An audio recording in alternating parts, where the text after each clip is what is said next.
देश के कई हिस्सों से ऐसी खबर सामने आती है जहां मुस्लिमों का आतंक देखने को मिलता है। ये बार बार किसी न किसी साजिश के तहत हिंदुओं को निशाना बनाते हैं, उन पर हमला करते हैं। हालांकि इनकी ये घिनौनी करतूत सामने आ ही जाती है, जिसके बाद इनका तगड़ा इलाज भी होता है। नमस्कार, कैपिटल टीवी उत्तर प्रदेश देख रहे हैं और मैं हूं आपके साथ दिव्या सिंह।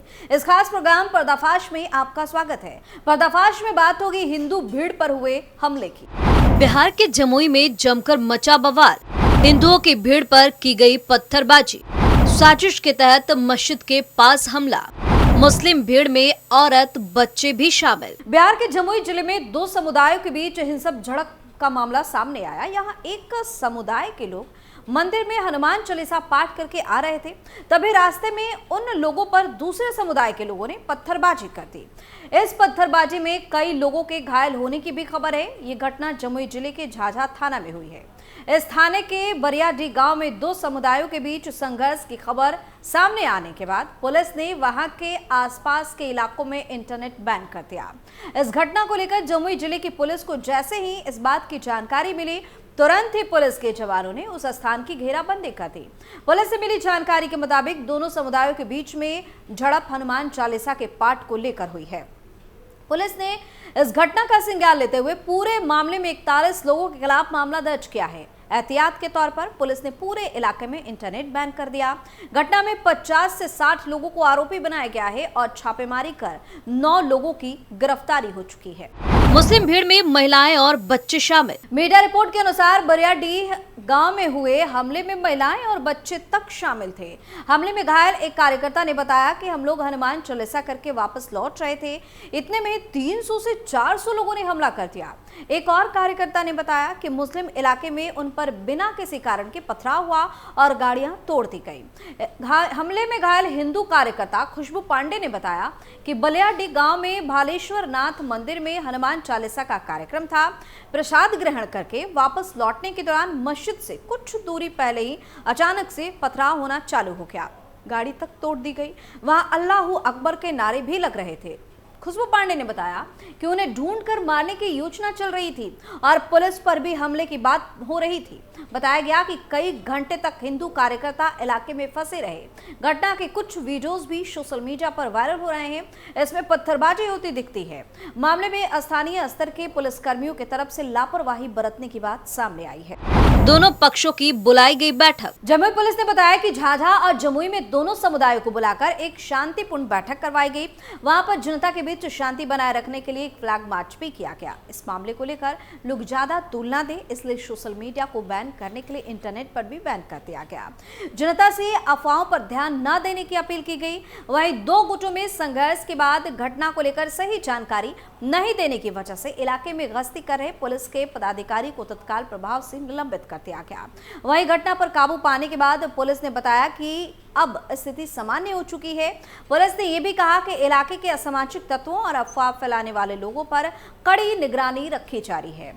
इन संघर्ष के पीछे जिन असामाजिक तत्वों का हाथ पाया जाएगा, उनके खिलाफ कड़ी कार्रवाई की जाएगी। भीड़ ने किया हिंदू युवकों पर हमला। कुछ दिन पहले की बात है, उत्तर प्रदेश के सुल्तानपुर में मुस्लिम भीड़ पर हिंदुओं पर हमला करने का आरोप लगा। हिंदुओं ने आरोप लगाया, मुस्लिम भीड़ ने उन पर तलवार और बांका लेकर हमला कर दिया। इस हमले में 2 युवक गंभीर रूप से घायल भी हुए थे। विवाद एक युवक के पैर पर बाइक चढ़ने से शुरू हुआ था। मामले में पुलिस ने शिकायत दर्ज कर ली। मीडिया रिपोर्ट के अनुसार ये घटना सुल्तानपुर के कोयरीपुर नगर पंचायत में हुई। यहाँ एक मुस्लिम लड़के पर गलती से हिंदू युवक की बाइक उसके पैर पर चढ़ गई। इसके बाद दोनों पक्ष में गाली गलौज शुरू हो गई, लेकिन फिर मामला ये वहीं पे शांत भी हो गया। हिंदू पक्ष का आरोप है कि मामला सुलझने के बावजूद शाम को मुस्लिम पक्ष के लोग बड़ी संख्या में उनके इलाके में आ गए और हमला कर दिया।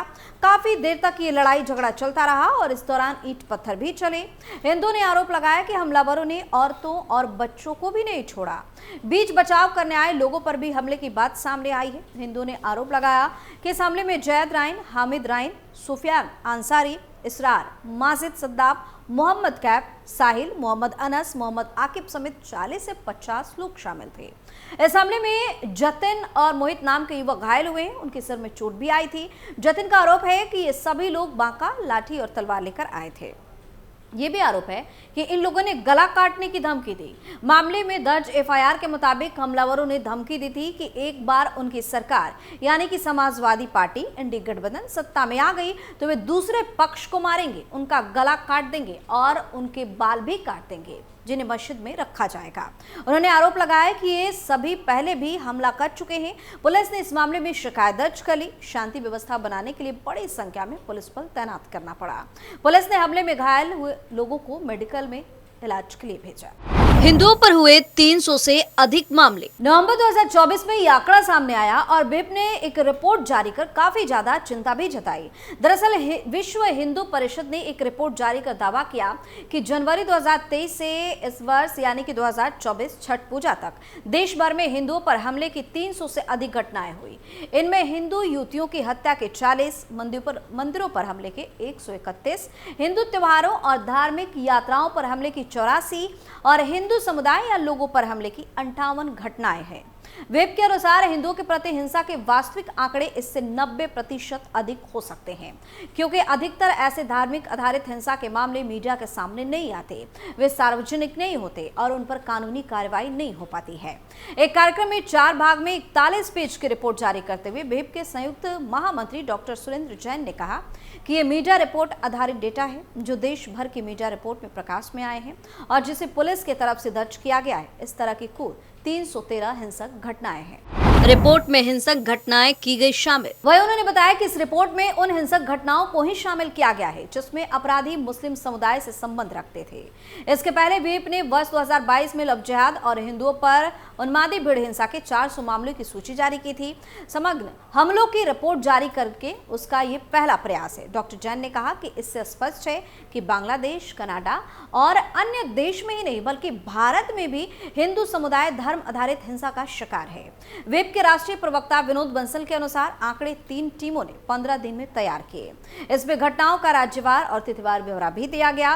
रिपोर्ट के अनुसार हिंदू युवतियों की हत्या के कुल 40 मामलों में 15 मामले अकेले उत्तर प्रदेश में सामने आए, जबकि मंदिरों पर हमले के कुल 131 मामलों में 51 घटनाएं उत्तर प्रदेश की है। क्या है संभल हिंसा का मामला? बता दें कि अभी भी संभल हिंसा चर्चा का विषय बना हुआ है। दरअसल संभल की जामा मस्जिद में बीते साल सर्वे के दौरान हिंसा भड़क उठी थी। इस मामले में दर्जनों लोगों की गिरफ्तारी भी हुई थी। हालांकि अभी भी कई लोग फरार हैं। पुलिस लंबे समय से उनकी तलाश में जुटी है। पुलिस के एफआईआर के मुताबिक भीड़ के निशाने पर पुलिस वाले थे। एक सुनियोजित साजिश के तहत भीड़ को उकसाया गया और पुलिस पर हमला कर उनसे पिस्टल, टीयर गन और कारतूस लूट लिया गया और जान लेने की नियत से फायरिंग भी की गई। मामले में संभल से सपा सांसद जियाउर रहमान बर्क और स्थानीय विधायक इकबाल महमूद के बेटे सुहैल इकबाल को नामजद आरोपी भी बनाया गया है। साथ ही ये भी आरोप है कि जियाउर रहमान और विधायक के समर्थन में एकजुट हो गए और भीड़ को उकसाकर पुलिस पर हमला करवा दिया। एफआईआर के मुताबिक जामा मस्जिद के सर्वे के बाद जब टीम वहां से निकल रही थी तभी सैकड़ों की संख्या में भीड़ वहां पर एकत्रित हो गई। पुलिस की तरफ से उन्हें कोर्ट के आदेश का हवाला देते हुए मौके से हटने की अपील की गई, लेकिन नमाज अदा होने के बाद जियाउर रहमान बर्क बिना किसी प्रशासनिक अनुमति के भीड़ को इकट्ठा कर भड़काऊ बयानबाजी करने लगे। साथ ही राजनीतिक लाभ लेने के उद्देश्य से भीड़ को भड़काया गया। वहीं एफआईआर में कहा गया है कि सुहैल इकबाल पुत्र इकबाल महमूद की तरफ से सर्वे की कार्रवाई को बाधित करने के उद्देश्य से यह कहकर भड़काया गया कि जियाउर रहमान बर्क हमारे साथ है, हम तुम्हारे साथ हैं, हम लोग तुम्हारा कुछ भी नहीं होने देंगे, अपने मंसूबे पूरे करो। इसके बाद भी भीड़ उग्र हो गई। तो हर बार इनकी काली करतूतें एक एक कर सामने आती है, जिसके बाद इन पर तगड़ा एक्शन भी देखने को मिलता है। उसके बाद इनके अंडरग्राउंड होने के सिवा और कोई ऑप्शन नहीं बच पाता है। पर्दाफाश में फिलहाल के लिए इतना ही। देखते रहिए कैपिटल टीवी उत्तर प्रदेश। नमस्कार।